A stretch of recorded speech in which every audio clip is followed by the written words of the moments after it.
So let's talk about this place right behind me. It's known as Bobby Mackey's Music World, and it looks like just a normal nightclub, but a lot of people believe it has a portal to hell in its basement. So before this place was even known as Bobby Mackey's nightclub, it actually had a really dark history, and a lot of people have died here.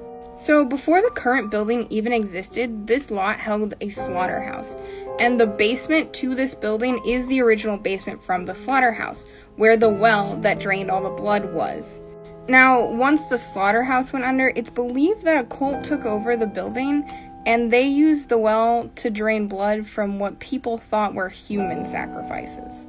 Now, this belief was strengthened when nearby they found a girl who was missing her head. They identified her as Pearl Bryan, and they knew that the boyfriend killed her, but they never found her head, and they believed that he was involved with this cult. Fast forward a few years later, the old building aside from the basement was torn down and rebuilt, and somebody tried to make this a speakeasy during the Prohibition. However, unfortunately, the mob took over this building and started to run a nightclub for a while. But when they did run it, there was a lot of violence and death. 2 people unalived themselves in this building, and other people were shot.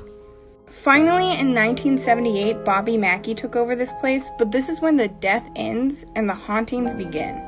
Like I said before, people believe that the basement is a portal to hell, and that's because they'll see shadowy figures down there.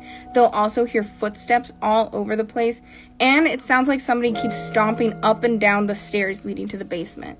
Weirdly enough, they've also had a lot of activity in their bathrooms. Women who go into the bathroom say they'll feel like they're being touched when no one's around.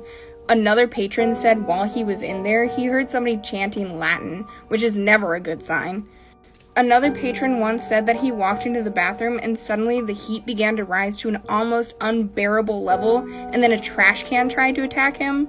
And remember how I said earlier that a headless girl was found outside of this place years ago? Well, people still see her headless body roaming around the building today. Now, if I were to see that, I would be out immediately. But what about you? Would you visit this place?